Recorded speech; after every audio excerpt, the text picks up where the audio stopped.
Multiple representation will come up throughout the entire Humber College real estate program, and although it's a simple concept by nature, if you're not prepared for it, how they word their questions on the exams can throw you off. In this video, I'll give you great visual descriptions so you can really let it sink in as a fact you understand, not just memorizing and then forgetting, so you can confidently answer any multiple representation question that arises. Just quickly though, if you find these videos helpful, consider liking and subscribing. It means an absolute ton to me, but let's just dive right into the video. First, simply, what is a client and what is a customer? Because this will determine whether you will be in a multiple representation scenario or not. I'm going to try to put this into my own words to a certain extent. I'll still mention the phrasing, of course, that they're going to use on the exams, but a mixture of what you're going to see on the exams and what you'll see in the real world as well, which is what I would have wanted when I was going through the course. First, a client. A client is simply someone who you're working with. Let's say it was on the buy side, they have signed a buyer representation agreement,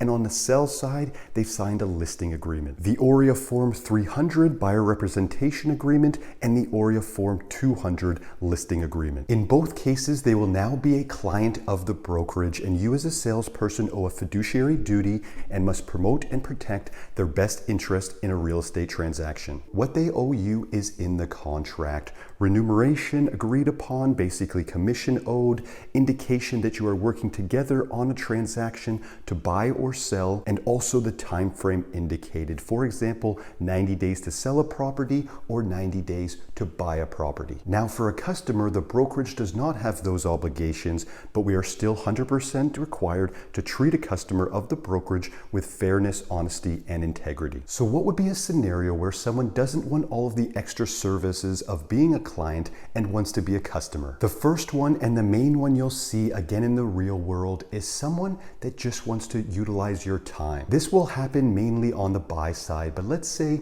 someone opts into your sales funnel, or someone finds you online and they reach out. You find out that they are looking for a property in your area and they'd love to come see a few homes that fit their criteria. You determine their criteria with them, the type of property they're looking for, their budget, if they've been pre-approved for their budget, and if they're currently working with a realtor. They say no, not working with anyone, and yes, we have been pre-approved. Fantastic. At this point, you can offer to meet them at a coffee shop, you can offer to do a Zoom with them, or just actually send over the Form 300 buyer representation agreement for them to sign if they would like to be a client. You'll explain to them the benefits of being a client now that we're working together to find a perfect property that they desire and we have their best interests at heart. At this point, if you then encounter some hesitation or they just don't want to sign anything, you might be in a situation where someone might just be using your time or might not have your best interests at heart. They might not have been fully honest and they are working with another realtor and they just want to, again,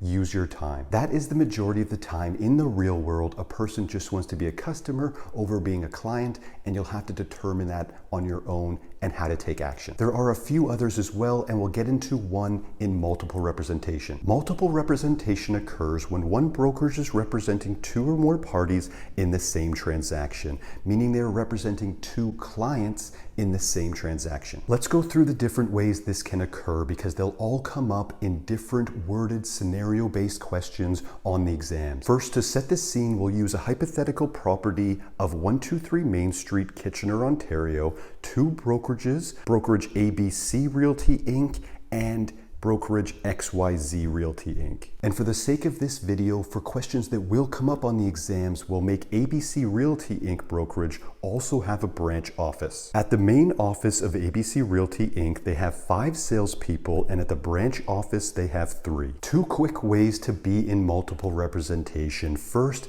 Sarah from the main office has a listing at 123 Main Street, and Mike from the main office as well has a buyer client interested in putting in an offer. 2 salespeople from the same brokerage, one listing the home for their clients and one putting in an offer for their clients. multiple representation here. Next scenario, 123 Main Street is listed by XYZ brokerage. Sarah has a buyer client putting in an offer, and so does Mike. Because they both have clients putting in offers to buyers on the same property, they are also in a multiple representation scenario. And this is the same for the branch office as well, that will come up on the exams. When it comes to multiple representation, main office and branch office, just consider it one office. Okay, so let's go through a scenario that could come up where you're not going to be in multiple representation, just like before mentioned, where someone chooses to be a customer. In this case, let's say Sarah has her listing at 123 Main Street and someone sees her listing online and calls her. They say they would love to come see the property. Sarah says, great, fantastic. Are you currently working with a realtor?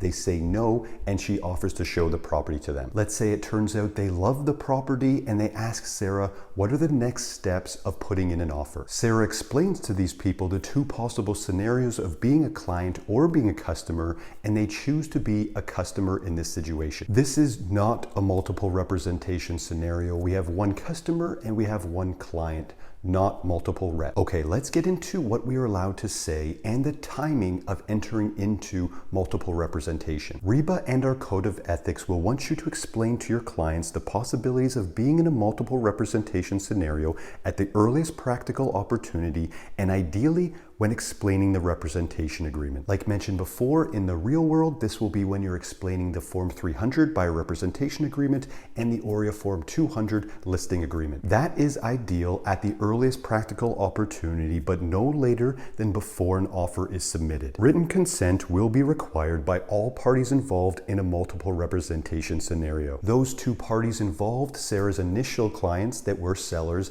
and the new people, let's say when they called, they really wanted to be represented, they would now be in a multiple representation scenario, and no action can be done until written consent by both parties is acquired. Now, what are we allowed to say to our clients according to REBA now that we're in a multiple representation scenario, because it is limited? We can tell them that we will now handle the transaction, all of the forms, help with showing and seeing the property, basically being extremely helpful and professional, but we cannot disclose the wants or needs of either party involved. For example, Sarah's seller clients really need to sell because they are moving out of province, or Sarah's new buyer clients have a bigger budget and can pay more for the home, something like that. We as representatives can still provide all of the information of the market, what surrounding properties have sold, for example, to help our clients come to a decision on their own. But again, neither client's wants, needs, or desires. Definitely go through that presentation again if you need it, because multiple representation is going to come up all the way through the program. Starts at about course 2, you'll see it highly in course 3, Sims 1, and to basically even close out the program, it just appears throughout the entire thing. Like mentioned before, it's a simple concept by nature, but once they put it into these long-worded scenario-based questions, it does start to get a bit confusing as they try to trick you. If you're looking for more support on these exams to try to pass first try, look for my Exam Master mini courses in the description below. It's mini notes, mini quizzes, my exact fundamentals I use to pass all exams first try, as well as I break down the different types of questions you will see on the exams on video. High percentage questions, not questions, what statement is true about questions, tricky worded, and math questions. Use that course for additional support, and all of those links in the description below. Choose which course you're on. They're all value links and discount links for the YouTube family. I really hope this video helped, not just to pass the exams, but also for some real world life experience and what to expect. My name is Callum Moore, eXp Realty real estate agent here in Ontario. Thanks for watching, and we'll see you in the next one.